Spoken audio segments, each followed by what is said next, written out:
मुझे अपनी माँ को बताना पड़ा कि जिस शख्स के लिए वो अपना देश छोड़कर हमारे देश आई थी वो खत्म हो गए हैं। और मैंने देखा कि ये तो बहुत लोग मेरी तरह रो रहे हैं, फूट फूट के रो रहे हैं। तो मुझे यह एहसास हुआ कि जो दुख मुझे महसूस हो रहा है वो तो यहाँ की जनता को भी महसूस हो रहा है। मेरे दुख के पल में आपने मेरा साथ दिया। कार्यकर्ता भाइयों बहनों, कैसे हो?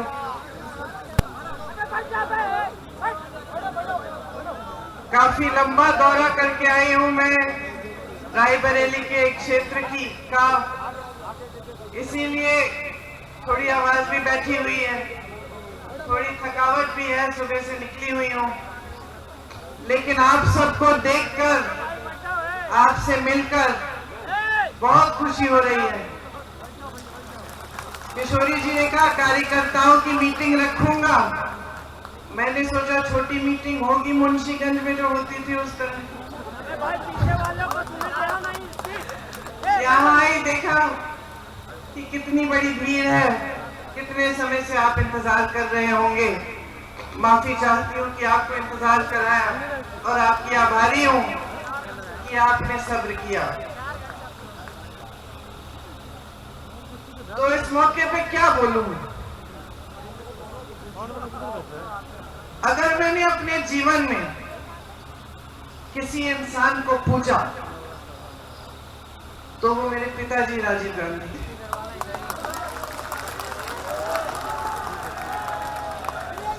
छोटी सी थी, पूंछ की तरह उनके पीछे पीछे घूमती थी। पहली बार जब मैं अमेठी आई तो शायद मैं 10 साल की थी। मुझे याद है चुपचाप से उनके पीछे बैठती थी, वो जीप चलाते थे,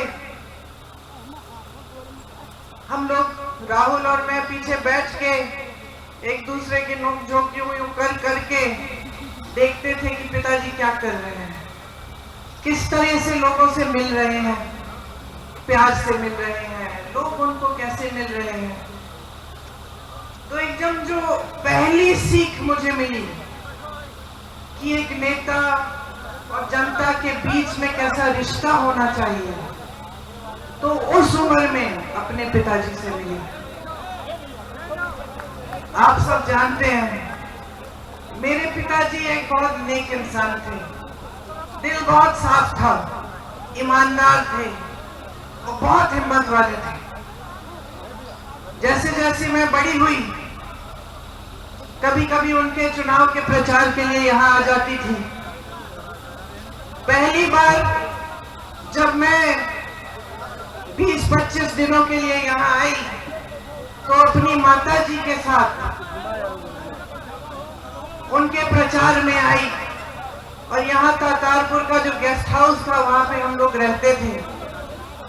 उस समय कुछ सारा साधन नहीं थे, प्रचार भी अलग तरह से होता था, गांव गांव जाते थे, मैं माता जी के पीछे पीछे जाती थी। पिताजी चुनाव जीते, प्रधानमंत्री उस समय थे, अमेठी के लिए जितने काम कर पाए उन्होंने किए। यहाँ पे बड़े बड़े उद्योग खोले, सड़कें बनाई। उस समय इंडिया मार्क 1 होता था, हर जगह इंडिया मार्क 1 लगवाया। जहाँ रास्ता नहीं था रास्ता बनवाया, जहाँ सड़क थी खड़िंजा लगवाया, खड़िंजे पे पक्का किया। बार बार आते थे, अपनी जीप में बैठ के गांव गांव जाते थे। कभी आप सबसे डांट खा लेते थे, कुछ मांग थी आपकी वो पूरी नहीं हुई थी, शायद एक सड़क या एक नलका, आप डांट भी लेते थे, प्यार से आपकी डांट सुनते थे। ये सब बातें मैंने देखी। कुछ समय बाद जब वो चुनाव, देश का जो चुनाव है वो हारे, यहां से तो जीते ही थे, तो उनके ऊपर काफी मतलब उनकी सुरक्षा की काफी ये संदेह था कि कोई कुछ करेगा उनको उनकी माताजी की हत्या हो चुकी थी। हम सब ने बचपन में वो देखा था, वो क्षण देखा था। अब मैं 17-18 साल की थी। पिताजी के लिए प्रचार किया था। पिताजी जो बड़ा चुनाव है वो हार गए, लेकिन अमेठी से फिर भी जीते थे। सुरक्षा की बड़े सवाल थे। हफ्ते में 5 दिन व्रत रखती थी कि पिताजी सही सलामत घर आ जाए। एक बार तो मौन व्रत भी रखने लग गई। पिताजी ने कहा, तुमने आज ये दिन क्यों, इतवार के दिन, उन्होंने कहा ये दिन क्यों चुना तुमने मौन होने के लिए? इसी दिन कुछ घंटे मिलते हैं तुमसे बात करने के, बाकी समय में काम करता रहता हूँ। पिताजी ने हारने के बाद मेरे ख्याल से 2 या 3 गुना काम किया होगा जितना उन्होंने जीतने के समय किया। जनता के बीच जाते थे, सद्भावना यात्रा की। रात के 4:30 बजे तक, 3 बजे तक काम करते थे। मैं तब तक नहीं सोती थी जब तक उनकी चप्पल की आवाज मेरे कमरे के बाहर से गुजरती थी। मुझे सुनाई देता था कि पिताजी घर आ गए, तब नींद आती थी। घबराहट होती थी कि कोई कुछ कर ना दे। 2 साल बाद 1991 में एक फोन आया। किसी ने कहा कि पिताजी को कुछ हो गया है, पता करो। चुनाव प्रचार में गए थे। रात के शायद 10:30 या 11 बजे थे। मैं एकदम समझ गई कि कुछ बहुत बुरा हुआ है, और अपनी माँ को बताने का क्यों आए यहाँ पे,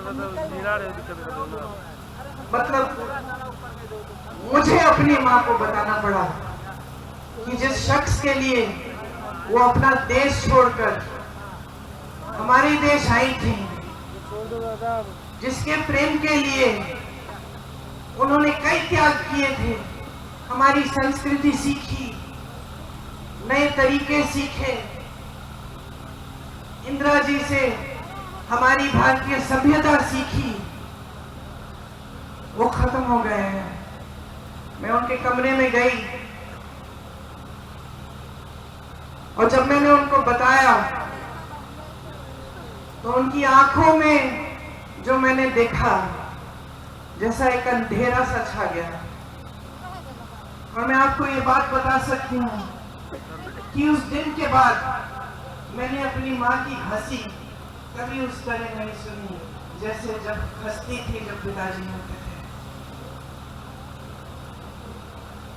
मैं बहुत नाराज थी, देश से नाराज थी। मैंने देश को अपनी अमानत भेजी, अपने पिताजी दिए और देश ने सुरक्षित नहीं रखे। मैं नाराज थी, दुखी थी। मैं सोचती थी कि मेरा दुख कोई समझ नहीं पाएगा। मेरे पिताजी वापस नहीं आए। टुकड़ों में, खून से लथपथ एक झंडे में लपेटे हुए उनके शरीर के टुकड़े में घर लाई। मेरी टूटी हुई माँ सालों के लिए ठीक नहीं हुई। उन्होंने पहले ही इंदिरा जी की हत्या का सदमा देखा था, अब अपने पति को खो डाली। बहुत दिनों के लिए खाती नहीं थी, सिर्फ नींबू पानी पीती थी, 2-4 गिलास, मुश्किल से जबरदस्ती करके खिलाती थी। बाहर नहीं जाती थी, किसी से बातचीत नहीं करती थी। 7 सालों के लिए घर के अंदर ही रही, ज्यादा बाहर गई नहीं। उस सदमे से बाहर निकल नहीं पाई। 7 सालों बाद उनको लगा कि कांग्रेस पार्टी संकट में है। उस समय ऐसा लग रहा था कि एक और बार चुनाव आ रहा है, भाजपा उभर सकती है। कांग्रेस पार्टी टूटने वाली थी। तमाम नेता आ रहे थे उनके पास कि राजनीति में आइए, राजनीति में आइए। उनकी बेटी थी देखा था उनका, मैंने मना किया। मैंने कहा राजनीति में मत आओ, ये लोग तुम्हारा इस्तेमाल करेंगे, तुम्हें भी कुछ हो जाएगा, छोड़ दो, कोई जरूरत नहीं है, संभल जाएगी पार्टी, कोई संभाल लेगा, कोई नेता बन जाएगा। मां ने बात नहीं सुनी। मुझे कहा कि ये जो चित्र है तुम्हारे पिता का, जो मेरे कमरे में दीवार पे लटका है, इसको मैं नहीं देख पाऊंगी। अगर आज मैं मुंह मोड़ लूंगी, पार्टी के लिए आगे नहीं बढ़ूंगी, तो मैं इनको क्या जवाब दूंगी, मैं अपने आप को क्या जवाब दूंगी। तो आगे आई तो ये स्पष्ट था कि पहला चुनाव उन्हें अमेठी से ही लड़ना था। ये पिताजी की कर्म भूमि थी।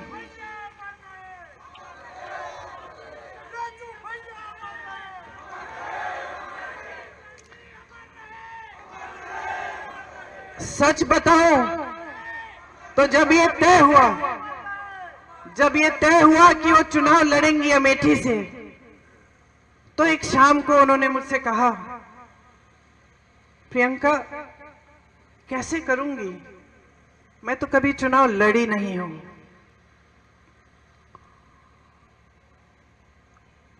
पलक नहीं झपकाई मैंने कहा मां, ये चुनाव मैं आपको लड़के दूंगी, आप आओ मत अमेठी, मैं अमेठी को संभालूंगी।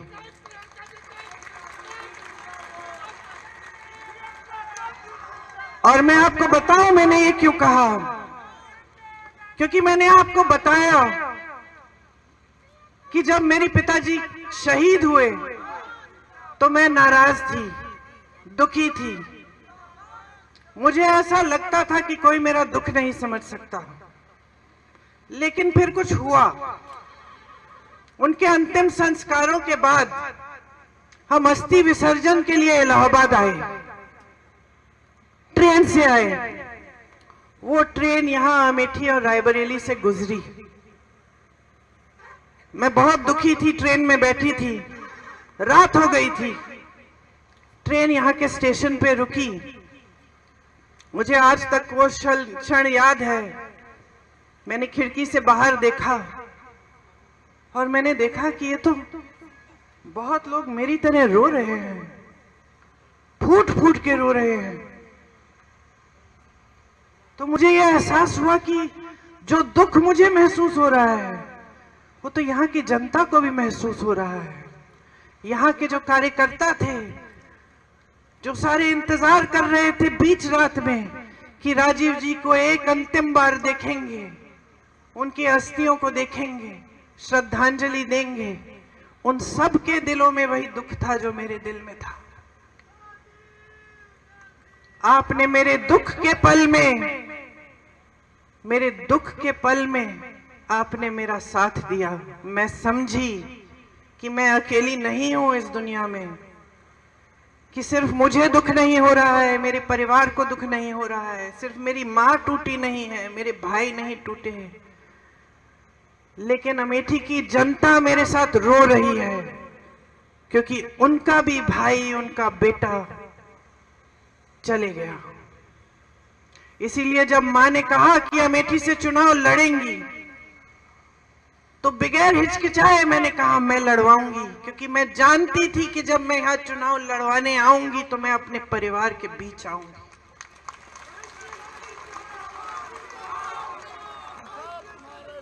आप सब कांग्रेस के कार्यकर्ता हैं। आप में से बहुत चेहरे में पहचानती हूँ। बुग्गी जी बैठे हैं उस समय, लेकिन आप कांग्रेस में नहीं थे शायद। आ गए उसके बाद, वापस आ गए उसके बाद। बहुत चेहरे में पहचान रही हूँ। आपको याद है किन परिस्थितियों में हमने वो चुनाव लड़ा। मैं आई, आज मेरा बेटा 24 साल का है, उस समय मैं शायद 28 साल की थी। उसको देखती हूँ और कभी कभी यकीन नहीं आता कि उसी की लगभग उसी की उम्र में मैं पहला चुनाव लड़ने के लिए यहाँ पहुंची। उस समय कैप्टन शर्मा सांसद थे। उन्होंने मुझे कहा, ये लो प्रियंका, मैं तुम्हें एक हीरा दे रहा हूं। और उनके साथ किशोरीलाल शर्मा खड़े थे। उन्होंने मुझे ये शब्द कहे, याद रखना ये आदमी वफादार रहेगा, और याद रखना जैसे ये काम करके दिखाएगा तुम्हें बहुत कम लोग मिलेंगे। किशोरी भैया ने और मैंने किन परिस्थितियों में वो चुनाव लड़ा आप सब जानते हैं। मेरे ख्याल से जो बुजुर्ग हैं वो जानते हैं। केंद्र में भाजपा की सरकार थी, प्रदेश में भाजपा की सरकार थी, कल्याण सिंह जी मुख्यमंत्री थे उस समय। यहाँ कोई संगठन के नाम की चीज ही नहीं थी। बहुत साल हो गए थे पिताजी के समय से। लोग थे, कार्यकर्ता थे, जो उनसे जिनका लगाव था पिताजी के साथ, जिन्होंने काम किया था उनके साथ, लेकिन संगठन नहीं बना था। रात रात को हम संगठन बनाते थे, ब्लॉक की कमेटियां, ब्लॉक के अध्यक्ष चुनते थे, साथ में बैठकर सबसे पूछ के कि किसको अध्यक्ष बनना चाहिए। और दिन में हम दौरा करते थे, पूरा दिन काम करते थे, पूरी रात काम करते थे। उस समय मशीनें नहीं थी। ये बात होती थी कि कोई बक्से चुरा लेगा, वो सब इंतजाम करना था। बड़ा चुनाव था, सम्मान की बात थी, लेकिन हम पूरी जीत जान से लड़े। और आज भी जो हमारे साथ वो लड़ाई लड़े, जो यहाँ पे मेरे साथी बैठे हुए हैं, आपको याद होगा कि भीषण परिस्थितियों में लड़े, 3 लाख वोटों से जिता के लाए सोनिया जी को। रात रात तक काम किया, आंसू बहाए, कभी कभी हंसे, पीछे नहीं हटे काम करने से। एक सेना बनकर एक साथ लड़े, और तब से एक नया सिलसिला हमने कायम किया। सोनिया जी के समय में जब मैं अमेठी का देखभाल करती थी, तो मैंने बहुत चीजें समझी जो बचपन में समझनी मुश्किल थी। उस समय गर्मियों में आग लग जाती थी गांव में, हम लोग जाते थे किट देने के लिए। मुझे याद है एक गांव में एक आदमी, एक किसान आया मेरे पास, यूं करके उसके हाथ, उसकी धोती में उसने कुछ बांधा हुआ था। जब मेरे पास आया, उसने ऐसे मुट्ठी खोली, मुझे दिखाया। 500 रुपए के नोट थे, अध जले हुए, उसकी राख भी उसके हाथ में थे।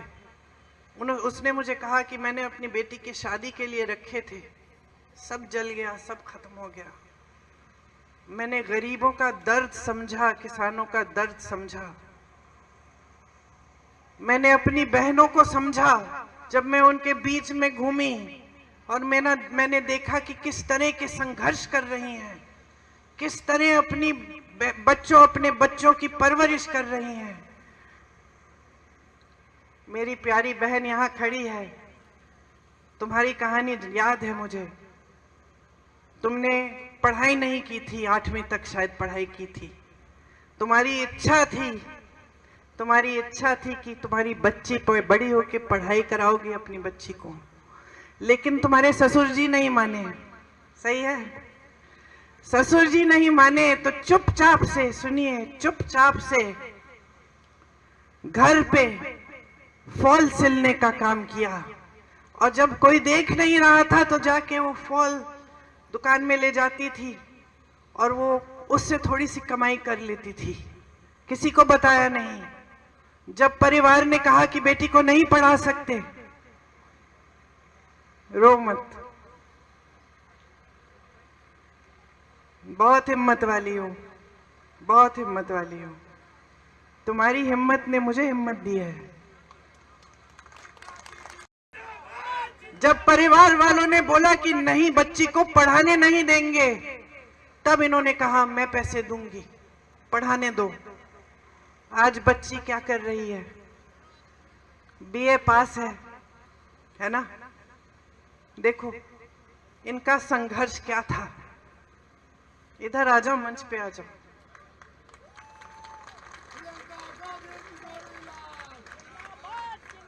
तुम्हारी जगह यहां है। मैंने सीखा कि मेरी बहनें कितना संघर्ष कर रही हैं। मैंने देखा कि कड़ी धूप में,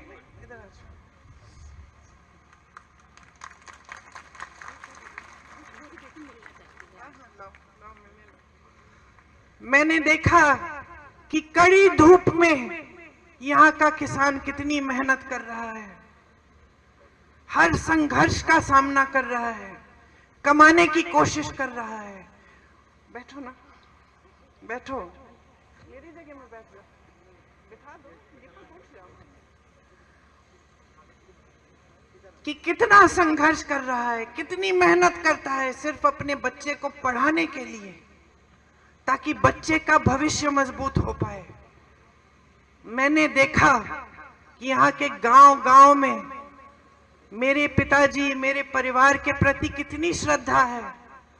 रात रात तक हम यहाँ के रास्तों से गुजरते थे तो लालटेन लेकर बुजुर्ग लोग हमारा इंतजार करते थे। कभी कभी मेरा चेहरा देख के रो पड़ते थे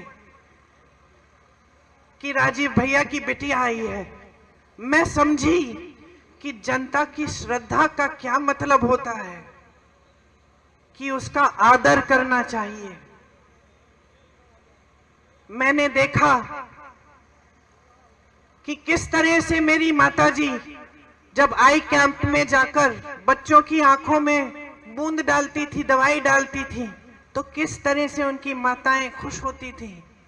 बेवाओं को देखा जब हम लोग कैंप लगाते थे, कितनी गरीबी में रहते थे और हम पेंशन देते थे। उस समय पेंशन मिलता था, बेवा पेंशन कहते थे उसको। मैं समझी कि कितना संघर्ष था आपके जीवन में और कैसा रिश्ता था आपके बीच, मेरे परिवार के बीच, कि ये राजनीतिक रिश्ता नहीं था, एक प्रेम का रिश्ता था, श्रद्धा का रिश्ता था, सत्य का रिश्ता था। फिर भाई यहां आए, उनका भी चुनाव लड़वाया, सांसद बने, आपके लिए खूब काम किए, जहां जहां विकास ला पाए विकास लाए। लेकिन उसके बाद पूरे देश में एक नई तरह की राजनीति आई, एक राजनीति जो शायद हम जैसे लोग शुरू में समझ नहीं पाए, क्योंकि हमारी सभ्यता ही अलग थी, हमारी समझ ही अलग थी। हमें सिखाया गया था कि जनता के सामने झूठ मत बोलो, हमें सिखाया गया था कि जनता का आदर करो, हमें सिखाया गया था कि जनता सर्वोपरि है। और हम अपनी आंखों के सामने देख रहे थे कि एक नई राजनीति उभर रही है जो जनता के जज्बातों का इस्तेमाल कर रही है, सत्ता बटोरने के लिए जनता को गुमराह कर रही है। यहां अमेठी में आए ये लोग क्या समझेंगे, स्मृति जी क्या समझेंगी? ये तो यहाँ पे आपके लिए थोड़ी आई, ये तो राहुल जी को हराने के लिए आई हैं, ये राहुल जी से लड़ने के लिए आई हैं, ये आपके प्रति श्रद्धा की वजह से नहीं आई हैं। वो कैसे समझेंगी ये रिश्ता?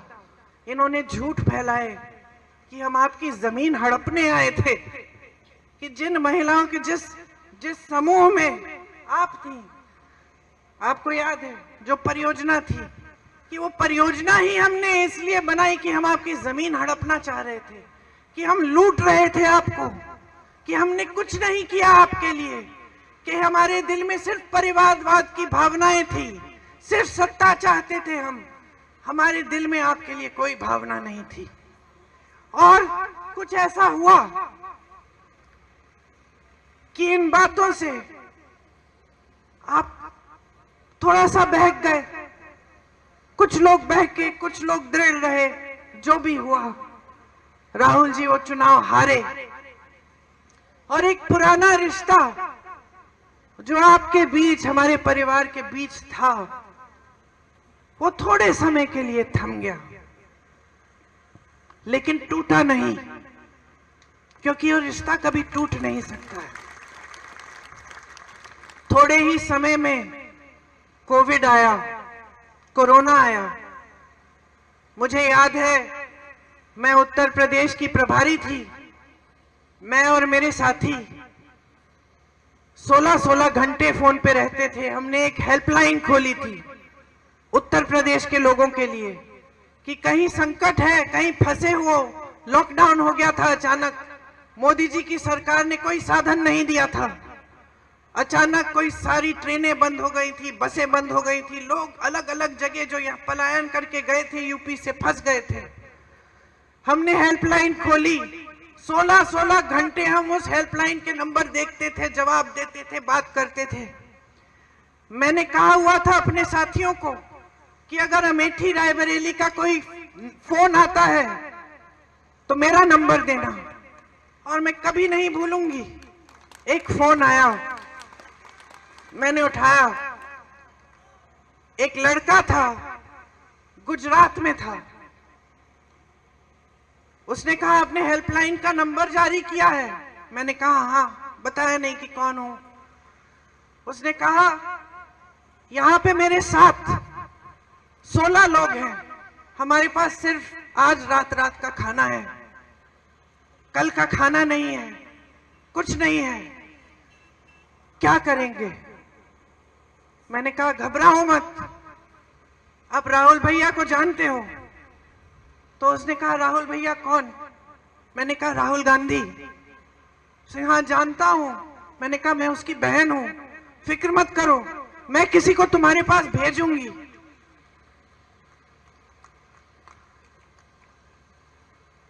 मैंने अपने साथियों को कहा कि गुजरात में जो हमारे कांग्रेस के कार्यकर्ता हैं, एकदम उनको फोन करो, नंबर दो, पता दो, खाना भेजो और उनकी वापस घर आने के लिए सुविधा बनाओ।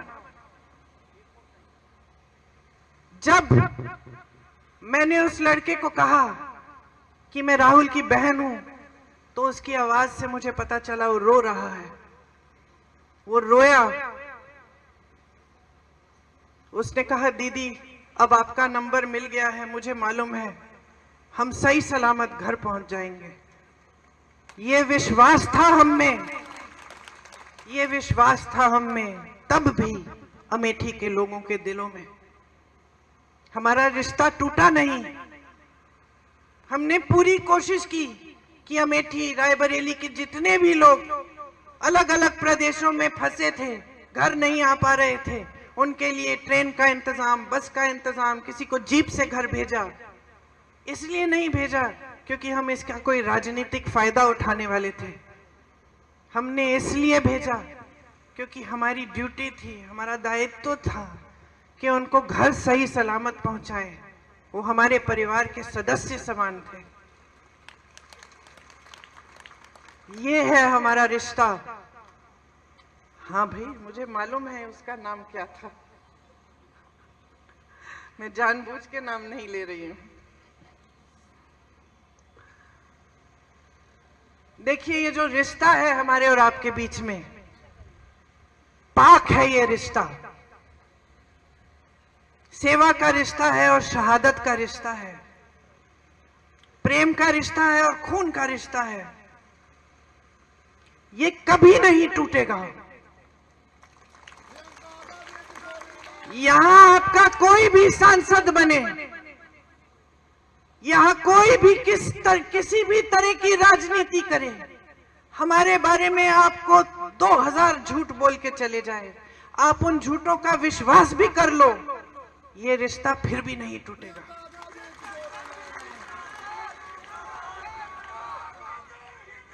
मैंने आपसे कहा शुरू में कि अगर अपने जीवन में एक ऐसा इंसान था जिसे मैंने पूजा, वो मेरे पिताजी थे। ये मेरे पिताजी की कर्म भूमि है। मैं इस भूमि को भी पूजती हूं। मैं इस भूमि को भी पूजती हूं। ये भूमि मेरे लिए पवित्र भूमि है। ये भूमि राहुल के लिए पवित्र भूमि है।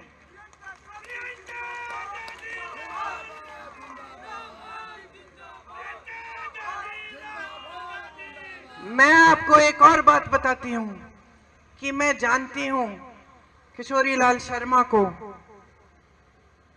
मेरे ख्याल से अब कितने सालों से, उतने 40 सालों से। और मैं आपको एक बात बता सकती हूं, ये भूमि किशोरी लाल शर्मा के लिए भी पवित्र भूमि है। आज अगर हमने इन्हें आपका प्रत्याशी बनाया है तो पूरी समझ और पूरे विवेक से ये फैसला लिया है। अगर इस संसदीय क्षेत्र का गांव-गांव कोई जानता है तो ये जानते हैं, यहाँ की सड़क कोई जानता है तो ये जानते हैं, यहाँ का एक एक कार्यकर्ता जानता है तो ये जानते हैं।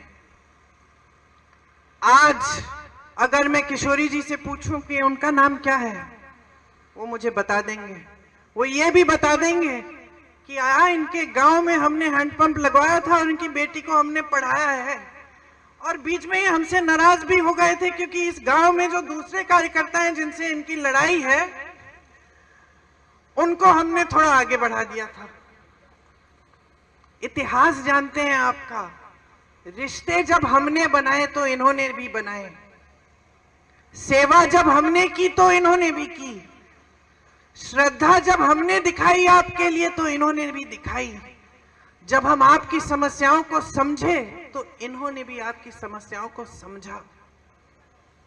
इसीलिए आज इनका हक बनता है कि ये आपके प्रतिनिधित्व के लिए यहां आज खड़े हों, क्योंकि उन्होंने उतना ही काम किया है आपके लिए जितना हमने किया है, और उतनी ही श्रद्धा के साथ किया है।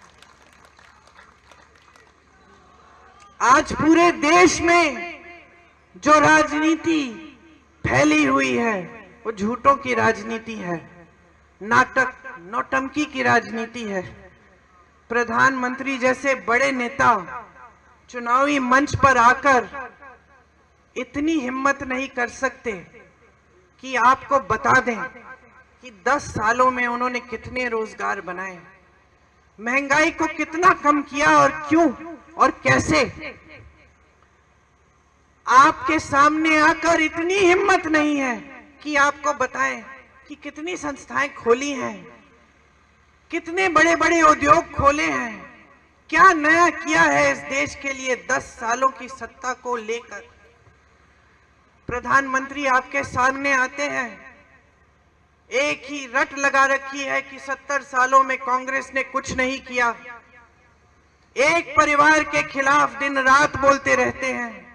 इंदिरा गांधी जैसी शख्सियत को जो शहीद हुई है इस देश के लिए, जिन्होंने पाकिस्तान को तोड़कर बांग्लादेश बनाया, उनको देशद्रोही कहते हैं। राजीव गांधी जैसे देशभक्त को देशद्रोही कहते हैं। कहते हैं कि राजीव गांधी ने अपनी मां की विरासत को टैक्स न भरने के लिए कानून बदल डाला। वो कभी नहीं समझ पाएंगे। राजीव गांधी ने अपनी मां से धन दौलत नहीं ली विरासत में, विरासत में उनको इस देश के लिए मर मिटने का जज्बा मिला, शहादत मिली, यही उनकी विरासत थी।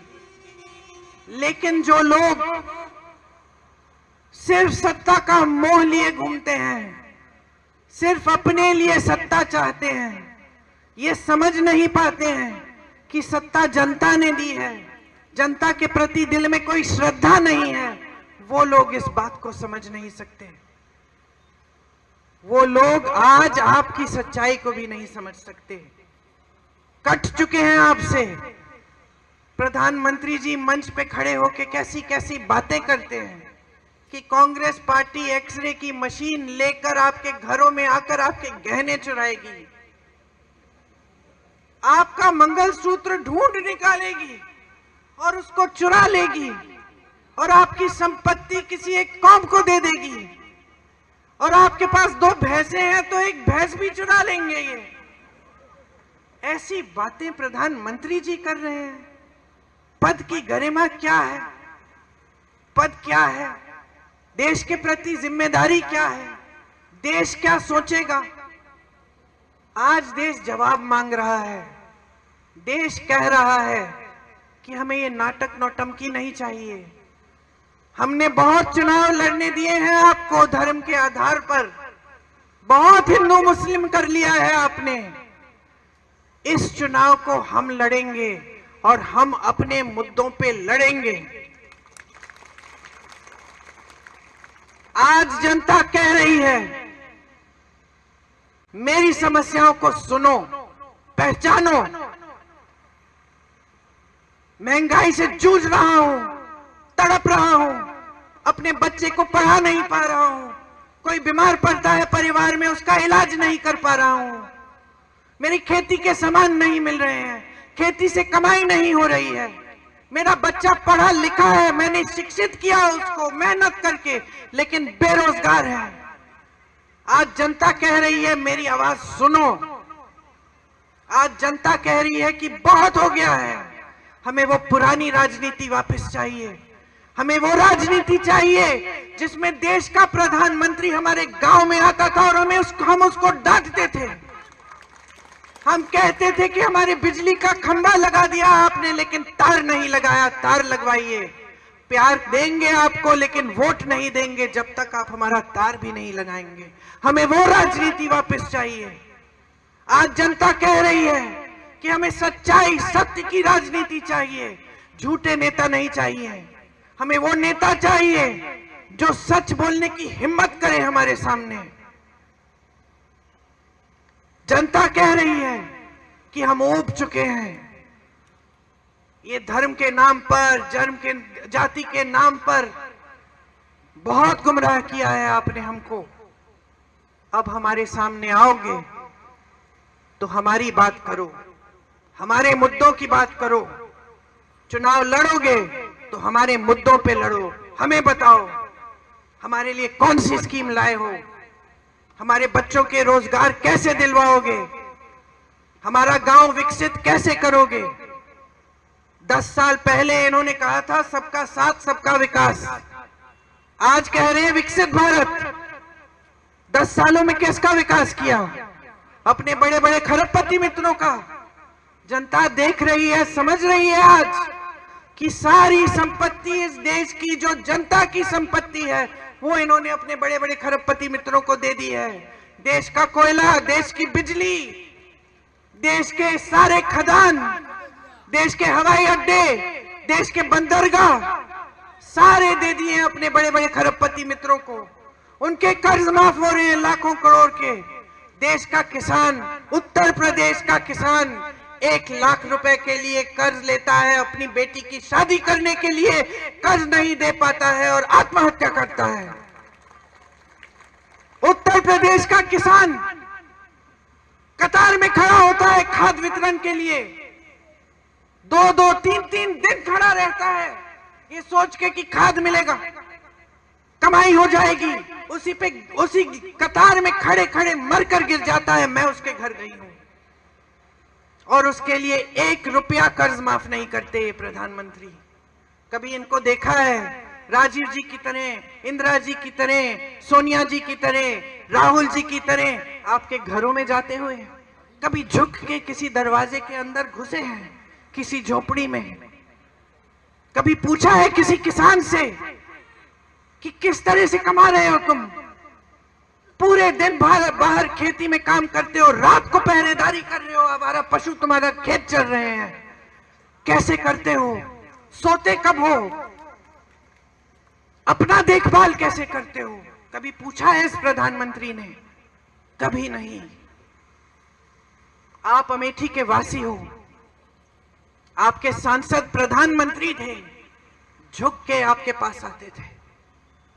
ये प्रधानमंत्री वाराणसी से बार बार चुनाव जीतते हैं, एक गांव में नहीं गए हैं, वहां एक गरीब के घर में नहीं घुसे हैं, एक बार झुक के आपसे बात नहीं की है। बड़े बड़े मंचों पे दिखते हैं, सारी फोटो खींचते हैं, पिक्चर बनाते हैं, सफेद कुर्ता पहनते हैं, उस पे एक धूल का दाग नहीं दिखता, एक बाल इधर उधर नहीं होता। क्या समझेंगे आपके जीवन के बारे में? क्या समझेंगे आपके संघर्षों के बारे में? कट चुके हैं पूरी तरह, लोग डरते हैं उनसे, उनके सलाहकार डरते हैं, अधिकारी डरते हैं। कौन बताएगा कि आज देश में क्या हालात हैं? उनको तो दिखेगा नहीं, वो तो सोने के महलों में रहते हैं, झूठों से घिरे हुए। क्या क्या बहकी बहकी बातें कर रहे हैं, लोग हंस रहे हैं, उनको ये भी पता नहीं चल रहा है आज की लोग उनकी बातों पे हंस रहे हैं। तो आप कांग्रेस के कार्यकर्ता हैं, हमेशा अपने निष्ठा से काम किया है। अमेठी के कार्यकर्ता हैं, भीषण परिस्थितियों में चुनाव लड़े हैं, डट के लड़े हैं, हिम्मत से लड़े हैं, कभी पीछे नहीं हटे हैं। आप लड़ोगे ये चुनाव, आप ऐसे लड़ो जैसे अपना चुनाव है, जनता का चुनाव है। उनको धन बल से लड़ने दो, हम जनता के बल से लड़ेंगे। उनके पास सारे साधन हैं। मत भूलो कि जब भगवान राम रावण से लड़े थे तो भगवान राम के पास सत्ता नहीं थी, रथ नहीं था, सोना नहीं था। भगवान राम वनवास में थे, लेकिन उन्होंने हिम्मत बनाई, गए लड़े रावण से। उनके दिल में सिर्फ सत्य था। आज ये सत्य की लड़ाई है, ये लोकतंत्र की लड़ाई है, ये संविधान की लड़ाई है, ये इस देश की लड़ाई है, इस देश की जनता की लड़ाई है। ये अपने लिए नहीं लड़ रहे हो चुनाव, ये किशोरी लाल शर्मा के लिए नहीं लड़ रहे हो, ये आप अपनी धरती के लिए लड़ रहे हो, अपने देश के लिए लड़ रहे हो, अपने लोकतंत्र के लिए लड़ रहे हो, अपने संविधान के लिए लड़ रहे हो। मन बनाओ, मन बनाओ। जिस दिन मन बनाओगे तो कोई नहीं हरा पाएगा। इस चुनाव को जीत के जाऊंगी मैं यहां से, मैं आपके बीच आऊंगी, आपके साथ लड़ूंगी और अमेठी के इस पवित्र धरती में सही राजनीति, सत्य की राजनीति वापस लाने के लिए लड़ूंगी और कोई हमें हरा नहीं पाएगा। ये मैं आपसे कह रही हूं, ये वचन मैं आपको देके जा रही हूं। आज आप जब इस मीटिंग से जाएंगे, मैंने रायबरेली में 2-3 दिन पहले जब सभा की थी तो मैंने घंटे गिने थे। अब आप गिन लीजिए कितने घंटे हैं। उस समय वहां पे 330 के तकरीबन थे, अब कम हो गए हैं। 2-4 घंटे सोने के लिए रखिए, बाकी घंटे बाहर जाइए, प्रचार करिए, लोगों को समझाइए, लोगों को इस देश की सच्चाई दिखाइए, बताइए, प्रमाण दीजिए कि कांग्रेस ने जहां जहां सरकार है क्या क्या करके दिखाया है।